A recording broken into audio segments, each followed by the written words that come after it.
Start recording और सीधे आते हैं अपनी पीपीटी पे। ये आंसर की हो गई आप लोगों की। नमस्कार साथियों, शिक्षा शास्त्र की एक और क्लास में आप सभी का स्वागत करता हूँ। मेरा नाम है निकेत। चैनल पे जितने भी लोग नए हैं चैनल को लाइक सब्सक्राइब शेयर करें, क्योंकि शिक्षा शास्त्र विषय से जुड़ा कोई न कोई वीडियो आपको यहाँ पे रेगुलर मिलता है, जो आपके सभी टॉपिक्स धीरे धीरे कवर कर दिए जाएंगे। तो देखो, आज की क्लास ये एग्जाम्पल के तौर पर है MCQ, लेकिन उससे भी ज़्यादा ज़रूरी ये है कि जब आप MCQ सॉल्व करते हैं कहीं पे भी, तो आप चाहे जिस डिसिप्लिन के बच्चे हैं, तो यहाँ पर आज एक चीज़ बताई जाएगी क्लास में कि आपको एक्चुअली MCQ सॉल्व कैसे करने हैं। क्योंकि कॉन्सेप्ट आपको पता होगा तो आप कर लेंगे, लेकिन इसके अलावा भी एक तरीका है। खैर, मैंने अपने प्रीवियस वीडियोस में इनका यूज किया है, बट यहाँ समझाऊंगा एक्चुअली वो होता है क्या। तो हम सीधे क्वेश्चंस पे आते हैं, क्योंकि ये पार्ट 2 के पेपर का है, सेकेंडरी एजुकेशन का टॉपिक है। ठीक है, जैसे यहाँ पे क्वेश्चन है कि secondary education is a bridge between, पूछा जा रहा है कि जो माध्यमिक शिक्षा है वो पुल का काम करती है कहाँ पे। तो जैसे यह है कि प्राथमिक शिक्षा एवं व्यावसायिक प्रशिक्षण, यानी आपकी प्राइमरी एजुकेशन हो रही, साथ में वोकेशनल ट्रेनिंग हो रही, या elementary education plus higher education, या हायर एजुकेशन प्लस एम्प्लॉयमेंट हो गया, या इनफॉर्मल नॉन फॉर्मल एजुकेशन के बीच में। तो देखो, सबसे सिंपल तरीका है कि बताया हूँ, आज फिर ध्यान दे सुनो, कि जो हो ही नहीं सकता, एक सीधे समझ लो कि जो हो ही नहीं सकता, बस पहले उसको रिमूव कर दो। उस ऑप्शन को तुरंत रिमूव कर दो। बचे हुए में सिर्फ आपका कॉन्फ्लिक्ट होगा कि आपको इसमें चुनना है। देखो, आपको क्लियर आंसर पता है तब तो कोई दिक्कत ही नहीं है, लेकिन कुछ होता नहीं कि ये सवाल का आंसर हो ही नहीं सकता, तो यहाँ पे बस वही पकड़ना है। तो जैसे यहाँ पे है, पूछा जा रहा है कि ब्रिज यानी पुल का काम करेगा। पुल क्या होता है? दो चीजों को मिलाने वाला है, एक छोर से दूसरे छोर पे ले जाने के लिए। तो जैसे यहाँ पे ये नहीं हो सकता, क्योंकि यहाँ पे दो टाइप की एजुकेशन की ही बात कर रहा है, तो वो डायरेक्ट बाहर हो गया। फिर है उच्च शिक्षा एवं रोजगार, लेकिन हम क्या कह रहे हैं, रोजगार की बात कर रहा है। सिर्फ अगर हायर एजुकेशन होता तो मे बी, तो इसको भी कट कर दो। अब यहाँ पे दो चीजें एकदम कट हो गई। फिर तीसरा देखो, कह रहा है कि माध्यमिक शिक्षा किसके बीच सेतु है, तो प्राइमरी एजुकेशन कह रहा है, और व्यावसायिक प्रशिक्षण फिर बाहर कर दो। प्राइमरी एजुकेशन भी बाहर हो गया, और अब बचा क्या? Elementary education. एलिमेंट्री एजुकेशन में एक चीज जान लीजिए कि यहाँ पे जो होता है उससे 1 से 8 तक की क्लासेस आती हैं एलिमेंट्री में, और जो प्राइमरी होता है वहां पे 1 से सिर्फ 5 तक आती है। और इसीलिए कई जगहों पे 6 से जो 8 की क्लासेस चलती हैं उसे अपर प्राइमरी कहा जाता है। ठीक है, अपर प्राइमरी एजुकेशन। और या कंपोजिट स्कूल्स कहे जाते हैं, जो कक्षा 1 से लेकर 8 तक होते हैं। तो वहाँ मतलब ये है कि वहां सिर्फ 5 तक नहीं है। तो ये सबसे बेस्ट तरीका है कि उस चीज को हटा दो जो आपका ऑप्शंस उत्तर हो ही नहीं सकता। मोस्ट ऑफ द क्वेश्चन में कम से कम आपको एक या दो ऐसे ऑप्शंस जरूर मिलेंगे कि जो उत्तर ही नहीं है, उनका उस सवाल से ही कोई लेना देना नहीं है। तो आपको बस उन क्वेश्चंस को हटाना है, और ये नियम यूनिवर्सल है। ठीक है, ऐसा नहीं कि ये प्रॉपर सिर्फ एजुकेशन के बच्चों पे लागू होगा, नहीं। चाहे आप सोशियोलॉजी के हो, चाहे मैथ के, आप चाहे जिस डिसिप्लिन के बच्चे हैं, ये नियम सब पे लागू होता है। ये यूनिवर्सल नियम है कि ये लागू ही होना है। हाँ, यहाँ प्रॉब्लम तब आती है, और उनके लिए तो नहीं आएगी जिनका कॉन्सेप्ट क्लियर है, कि जब सिमिलरिटीज दे दें। ठीक है, और खैर अभी आप लोग यूजी लेवल के एग्जाम दे रहे हैं, तो आप लोगों को इस लेवल के टफ नहीं मिलेंगे। चलो नेक्स्ट आते हैं। अब पूछा जा रहा है कि psychological stage at secondary level education की बात की जा रही है, कि माध्यमिक स्तर की मुख्य मनोवैज्ञानिक अवस्था, यानी एज पूछा जा रहा है कि किस एज ग्रुप में आप क्या होते हैं कि माध्यमिक एजुकेशन में जाते हैं। तो देखो, जैसे अगर याद हो, क्लियरली हो, तो मैंने बताया था कि 1 से 8 तक हमारे यहाँ फ्री एजुकेशन चलता है, और इसी में हमारी एलिमेंट्री एजुकेशन या प्राइमरी एजुकेशन कह लीजिए, जिसकी एज हम लोग डिसाइड करते हैं 6 से 14 साल। ठीक, 6 से 14 साल है। अब मनोवैज्ञानिक स्टेज में 12 साल के बाद से या 13 साल से शुरू हो जाती है एडोलसेंस स्टेज, जिसका टाइम पीरियड होता है 18 साल तक। तो बस इसमें लोग ओल्ड एज होने नहीं है, एडल्टहुड 18 के बाद आती है। बाल्यावस्था की तो बातें नहीं हो रही, फिर वही देखो मैं ट्रिक लगा रहा हूं। बचा क्या है आपका? एडोलसेंस यानी किशोरावस्था। फिर पूछा जा रहा है कि गुरुकुल प्रणाली में मुख्य बल था, यानी किस चीज पे ज्यादा फोकस किया जा रहा था हमारे गुरुकुल प्रणाली में जब एंशिएंट इंडिया के टाइम पे थी। तो प्रशासनिक प्रशिक्षण हटा दो, सीधे हटा दो उन चीजों को। औद्योगिक उस समय इतना ज्यादा तो था नहीं, छोट सेना होना मतलब चीजें होती थी, पर इस लेवल पे नहीं थी जितना आज है। अब बचे क्या, तकनीकी कौशल और आध्यात्मिक मूल्य। तो टेक्निकल स्किल थी पर फोकस पूछा जा रहा है, तो हमारा जो आंसर जाएगा मोरल और, क्योंकि जब एंशिएंट इंडिया एजुकेशन की बात करोगे तो इस चीज ध्यान देना कि वहां पे मोरल और स्पिरिचुअल वैल्यूज पे हमेशा से फोकस रहा है। चलो नेक्स्ट आते हैं कि पूछा जा रहा है जो फॉर्मल सेकेंडरी एजुकेशन बिगिन कहाँ से शुरू होता है। मतलब अगर इसके हम बात करें कि जो हमारे यहाँ एंशिएंट क्वेश्चन पूछा जा रहा है एजुकेशन हिस्ट्री से, तो पूछा जा रहा है कि औपचारिक माध्यमिक शिक्षा किस काल में प्रारंभ हुई, मतलब फॉर्मल वे में कहाँ से शुरू होती है। देखो गुरुकुल में भी शिक्षा दी जाती थी, वहां भी स्टेजेस बटे थे, पर यहाँ पे जब चूंकि हम कह रहे हैं फॉर्मल एजुकेशन की बात करें तो इसका जो आंसर आता है ब्रिटिश काल आएगा। ठीक, शुरुआत की बात पूछा जा रहा है। फिर पूछा जा रहा है कि जो मैकाले का मिनट था उसने किस चीज को बढ़ावा दिया था। तो देसी शिक्षा, मास एजुकेशन, उनका तो कॉन्सेप्ट नहीं था भाई, ये तो मैंने भी लास्ट क्लास में बताया था कि वो क्लर्क तैयार करना चाहते थे जो भारतीय पहनावे से भारतीय लगे लेकिन दिमाग से अंग्रेज लगे।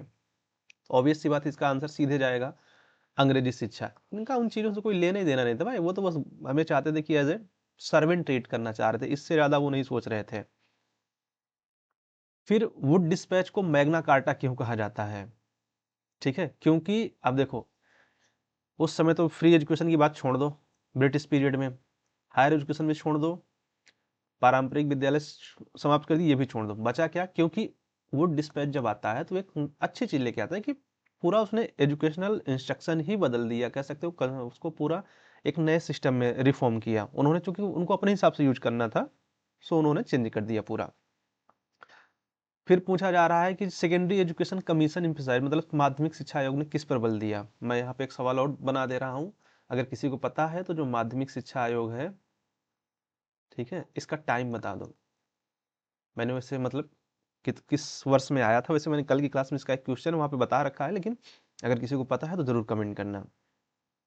ठीक, तो उसने जो सबसे ज्यादा फोकस किया था कि कैरिकुलम का जो था विविधीकरण है, यानी कह सकते हो कि उसमें मल्टीपल चीजें लाई, या कह सकते हो कि डाइवर्सिफिकेशन किया उसने। क्यों, क्योंकि जिससे कि बच्चों को विषयों को चुनने का मौका मिले।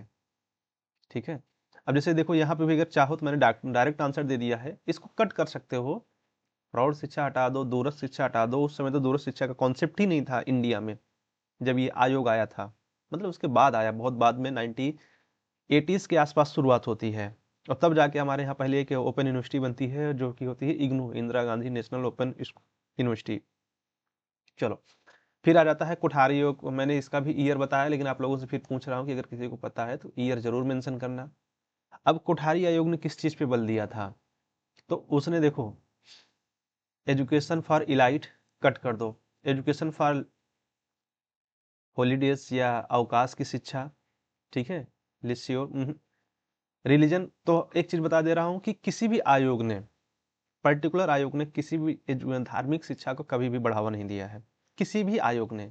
संविधान में ये जरूर है कि आपको धर्म की शिक्षा मिलनी चाहिए, संस्थाएं अपना कर सकती हैं, लेकिन एक सिंगल आयोग नहीं है जो धार्मिक शिक्षा को प्रमोट करेगी, क्योंकि उनका काम है एजुकेशन देना, न कि रिलीजियस। ये चीज आपके धर्म गुरुओं का है। ओके, तो बचा क्या आपका, एजुकेशन, प्रोडक्टिविटी, सोशल जस्टिस, बस आंसर हो गया। फिर आ जाते हैं हम लोग, अब यहाँ पूछा जा रहा है कि कौन सा माध्यमिक शिक्षा का उद्देश्य नहीं है। तो जो इंग्लिश वाले मीडियम बच्चे हैं तो इस चीज को जरूर ध्यान देना कि नाट, इस शब्द से बहुत बच्चों के क्वेश्चन गलत होने वाले हैं, तो इस चीज को बहुत ध्यान से पढ़ना कि अगर नाट आ जा रहा है तो क्या होगा, उसका पूरी मीनिंग बदल जाती है। तो अब जैसे कहा जा रहा है कि उद्देश्य नहीं है, आपसे पूछा जा रहा है, बौद्धिक विकास किसी भी एजुकेशन का एम होता है, मोरल भी होता है, कैरियर भी होता है, बट किसी भी पॉलिटिकल थॉट्स को आप पे प्रमोट करना नहीं होता। जैसे मैंने अभी बताया ना कि किसी भी धर्म को नहीं नहीं सॉरी प्रमोट किया जाता है शिक्षा में, तो उसी तरह किसी भी राजनीतिक विचारधारा को भी नहीं प्रमोट किया जाता। चलो फिर पूछा कि एग्जाम ओरिएंटेड एजुकेशन किस चीज को लीड करता है। सीधी सी बात है, यहाँ पे बस क्रिएटिविटी सोच नहीं आएगी, एक्सपीरियंस लर्निंग नहीं आएगी, स्किल मैस्ट्री नहीं आएगी, बचा क्या, रटंत अधिगम, रोट लर्निंग या मेमोराइजेशन। ये चीज शुरू से ही बता रखा है कि इस सिस्टम को बदलना होता है, इसीलिए न्यू एजुकेशन पॉलिसीज जितनी आती जा रही हैं इस चीज को धीरे धीरे चेंज करती जा रही है, भाई उस परंपरा से हम बाहर निकलें। नेक्स्ट आ जाते हैं, पूछा जा रहा है कि ड्रॉप आउट, देखो ड्रॉप आउट यहाँ भी है, ड्रॉप आउट हर जगह है। कारण यह है कि अगर आप एजुकेशन से जुड़ नहीं पाते हैं, आपको वो चीज़ें नहीं मिल पाते हैं, या कोई आपकी फाइनेंशियल प्रॉब्लम होती है, सोशियो इकोनॉमिकल प्रॉब्लम होती है, तो आप छोड़ेंगे ही। तो कैरिकुलम फ्लेक्सिबिलिटी पूछा जा रहा है कि मेनली किस रूप से जुड़ी है ड्रॉप आउट, हटा दो। स्कूल गवर्नेंस हटा दो, ये एक है पर मेजर इश्यूज नहीं है। टीचर ऑटोनॉमी ये भी हटा दो। बचा क्या कि सोशियो इकोनॉमिक फैक्टर सबसे ज्यादा जो इफेक्ट करता है ये करता है कि हमारे पास पैसे नहीं, अगर हम 60 रुपए, आप तो 60 रुपए नहीं, लेकिन मान लो अगर महीने की 600 रुपए फीस है और घर में 3 बच्चे हैं, तो कई बार होता है कि फैमिली वाले 1800 रुपए महीने की फीस नहीं अफोर्ड कर पाते हैं, ये प्रॉब्लम होती है। फिर पूछा जा रहा है कि lack of vocational guidance result in, व्यवसायिक मार्गदर्शन की कमी से क्या होता है। अगर आपको गाइडेंस नहीं मिलता, जैसे मैंने इस क्लास कल भी इसके बारे में बताया था कि अगर आपको प्रॉपर गाइडेंस नहीं मिलता है, तो जैसे मैंने कहा ना कि कभी भी अपना स्ट्रीम नहीं चेंज करना चाहिए। अगर आप साइंस के हैं तो साइंस में ही जाएं, आर्ट के हैं तो आर्ट में जाएं, कॉमर्स में है तो कॉमर्स में ही रहें। अब साइंस वाले आर्ट में आ जाते हैं, आर्ट वाले कहीं और चले जाते हैं, तो ये नहीं होना चाहिए। तो यहाँ पे जो इसका प्रॉब्लम आता है, नैतिक उत्थान नहीं होगा, सोशल एडजस्टमेंट नहीं होगा, एजुकेशन में आप एक एक्सीलेंस कर पाएंगे नहीं। बचा क्या, आपको कैरियर कंफ्यूजन होगा कि मैं चुनूं क्या, क्योंकि आपने 12वीं तक जिंदगी भर साइंस पढ़ा, 12 साल तक, 12 साल के बाद आपने अचानक आर्ट ले लिया, फिर आर्ट ने, खैर जाने दो, समझ तो गए ही होगे। फिर नेक्स्ट क्लास होता है कि अगर आधारभूत सुविधा यानी जो बेसिक इंफ्रास्ट्रक्चर है या बेसिक जो नीड्स होती है किसी भी स्कूल्स में या कहीं भी, तो अगर वो ना हो तो क्या प्रभावित हो सकता है।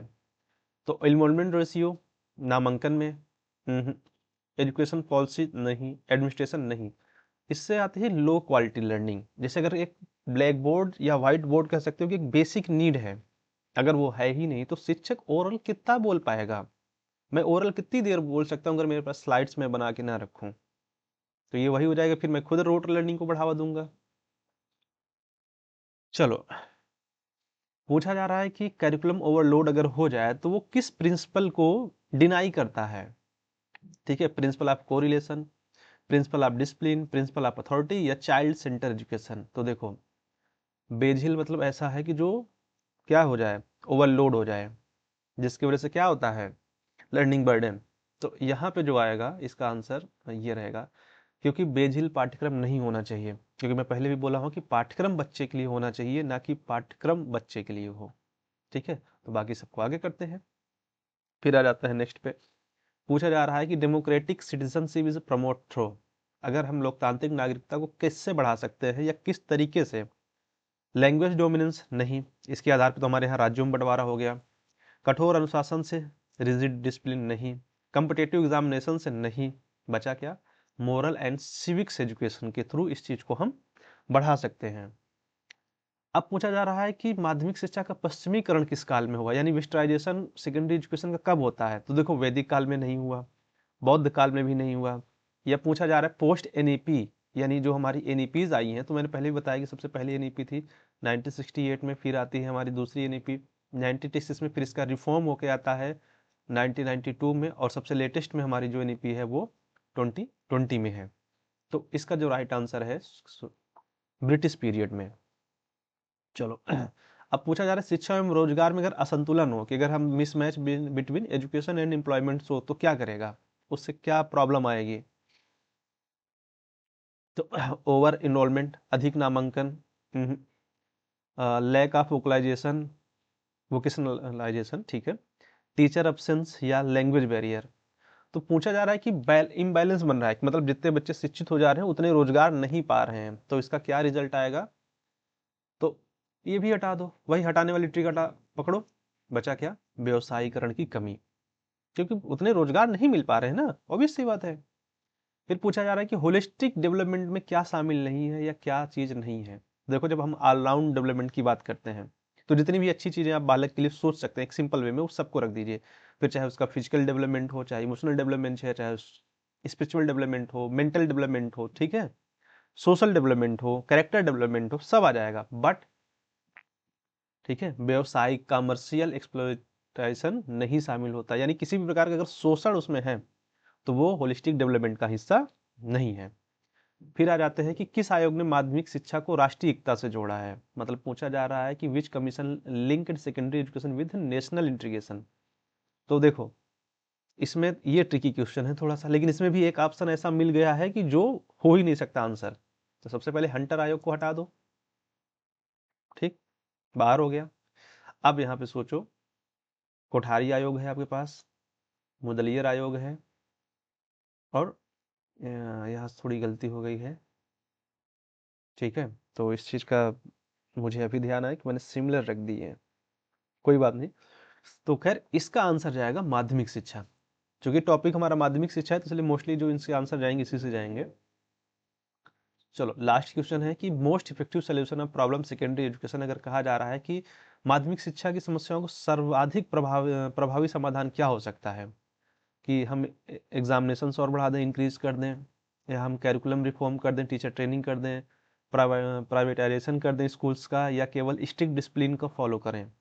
तो सलूशन पूछा जा रहा है, तो आप परीक्षाएं बढ़ाएंगे तो ये सलूशन नहीं होगा, विद्यालयों का निजीकरण करेंगे तब भी सलूशन नहीं होगा, केवल कठोर अनुशासन भी सलूशन नहीं होगा। इसका राइट आंसर है कि कैरिकुलम रिफॉर्म और टीचर ट्रेनिंग। तो ये आपकी प्रॉपर आंसर की। अब ये एक स्लाइड ये है कि अगर कोई 20 क्वेश्चन सॉल्व किया है वहां तक आया, तो देखो एक चीज क्लियरली जान लो, मैं फिर से कह रहा हूँ कि बहुविकल्पी जब आप एमसीक्यूज करेंगे तो इस चीज का जरूर ध्यान देना कि गलत मत लगा टिक करना, ठीक है। 70 क्वेश्चन अगर मान लो आपके पास हैं, सीधे से अगर एक क्वेश्चन नहीं आ रहा है तो वहाँ टाइम नहीं वेस्ट करना, टाइम आपके पास उतनी ही है।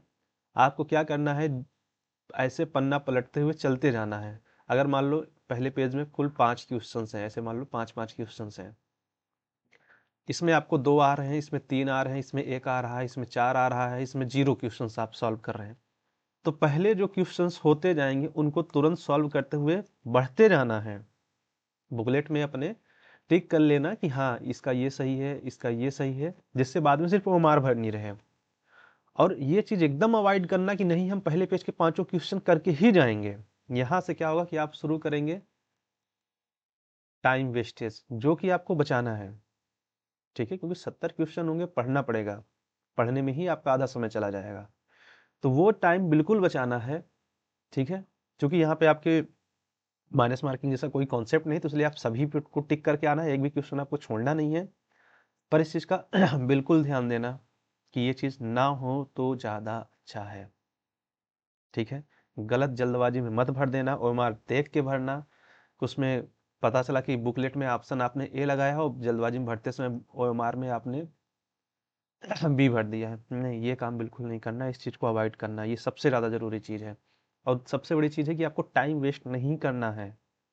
जब आपका समय बचेगा तब फिर उन क्वेश्चनों पे जाना कि हाँ यार इनका क्या मारे, जब नहीं समझ में आया तो फिर अनुमान विधि तो है ही है ना, जय हनुमान का नाम लेके मार देना, सारे टिक हो जाएंगे सही। लेकिन टाइम नहीं वेस्ट करना।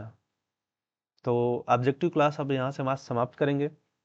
अब जो न्यू क्लास आप लोगों की शुरू होगी वो प्रॉपर टॉपिक्स की होगी, और बीए पार्ट 2 और पीजी के लिए भी एक क्लास शुरू होगी, जिसमें से हम सीधे पहले भी शुरुआत करेंगे एजुकेशनल साइकोलॉजी, और जहाँ से हम शुरुआत करेंगे लर्निंग की थ्योरीज की, जिसमें अधिगम के जितने भी सिद्धांत हैं 10-12 उनको सबको कवर किया जाएगा।